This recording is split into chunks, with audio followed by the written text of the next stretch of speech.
5 വയസ്സിൽ അനിയത്തി ഉണ്ടാവുമെന്ന് അമ്മ എങ്ങനെയാ പറഞ്ഞത്? അപ്പൊ എന്താ നിങ്ങൾക്ക് ഫീൽ ചെയ്തത്? നിങ്ങൾക്ക് ആരാണ് വീട്ടിലുള്ള? അനിയത്തി ഉണ്ട്. അനിയത്തിയുടെ എത്ര വയസ്സിന്റെ വ്യത്യാസം? 5 വയസ്സിന്റെ. അന്നൊന്നും അതിനെപ്പറ്റി എത്ര അങ്ങോട്ട് അറിയില്ലായിരുന്നു അനിയത്തി ഉണ്ടാവും എന്നുള്ള. നമുക്ക് അറിയാത്തൊരു ഇതിലായിരുന്നു നമുക്ക് അന്നൊക്കെ ഉണ്ടായത്. ഇഷ്ടപ്പെടുന്ന ഒരു മെമ്മറി എന്താണ്? രണ്ടാളും കൂടെ ഞങ്ങൾ മാമൻ്റെ വീട്ടിലേക്ക് പോകുമ്പോൾ ഒരു കുളമുണ്ട്. അപ്പോൾ അവിടേക്ക് പോകുന്ന വഴിക്ക് മോതിരം അഴിച്ചിട്ട് ഒളിച്ചു വെച്ച് ഞങ്ങൾ പറയാതെ അവിടെ പോയി. മാമൻ്റെ വീട്ടിലെത്തിയപ്പോൾ മോതിരം എവിടെയെന്ന് ചോദിച്ചിട്ട് അപ്പോഴാണ് തപ്പുന്നത്. എന്നിട്ടും പറഞ്ഞില്ല.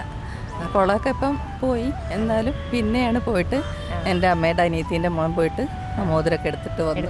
അപ്പോൾ തല്ല് കിട്ടിയോ? തല്ല് കിട്ടിയിട്ടായിരുന്നു. അതേപോലെ ബസ് പോണ സമയത്ത് ബസ് ഇങ്ങനെ ചരിയുന്ന സമയത്തൊക്കെ പിടിച്ചു വെച്ചാൽ അവളുടെ വിചാരം വീഴില്ല എന്നാ. അങ്ങനെയൊക്കെ ചെയ്ത് വെക്കും. അതേപോലെ ഉറക്കപ്പാട്ട് പാടുമ്പോൾ ഞാൻ അവളെ പിടിച്ചു നുള്ളും. അങ്ങനെയൊക്കെയുള്ള തമാശകളൊക്കെ ഉണ്ട്.